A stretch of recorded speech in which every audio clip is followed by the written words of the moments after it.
Parmi tous les programmes qui ont fait cartonner M6 dans les années 2000, Super Nanny fait des plus cultes. Mais depuis 2010, l'émission continue sans Kaltoum Sarayı. Sur le petit écran, quasiment chaque sujet a le droit à des émissions. Ainsi, le public peut compter sur Philippe Etchebest et Cyril Lignac pour apprendre de délicieuses recettes. Stéphane Plaza joue aussi les coachs en immobilier dans Recherche appartement ou maison. Les adeptes de romance peuvent compter sur des programmes comme L'amour est dans le pré ou Marié au premier regard.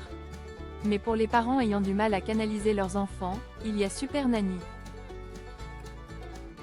Cette télé-réalité, inspirée d'un concept britannique, propose de découvrir le quotidien de familles en difficulté, avec des chérubins turbulents. L'objectif ?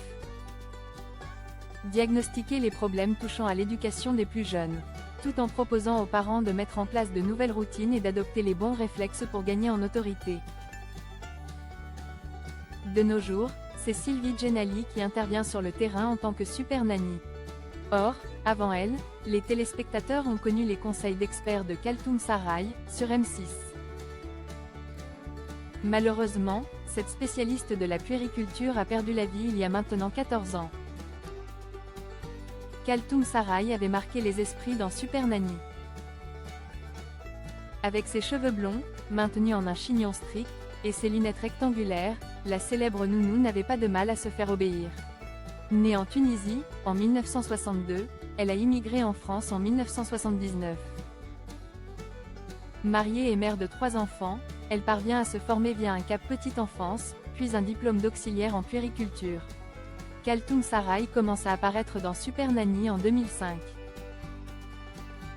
Dans l'émission, elle passait d'abord 2 jours à observer les familles, avant de donner ses conseils dans un second temps, pour repasser et faire une petite visite de contrôle quelques semaines plus tard. Le grand public la connaissait plutôt sous le nom de Cathy. Durant des années, elle a donné ses astuces pour apaiser les tout-petits et ramener le calme en famille. Consciente de l'image stricte qu'elle renvoyait dans Super Nanny, Kaltoum Sarayı n'hésitait pas à en rire. En 2008, on avait pu la voir jouer le rôle d'une gouvernante revêche, dans le clip du single Berlin, de Christophe Willem. Elle a succombé le 20 janvier 2010, des suites d'un cancer du sein. Et à présent, elle repose en paix à Bardo, une ville située en Tunisie.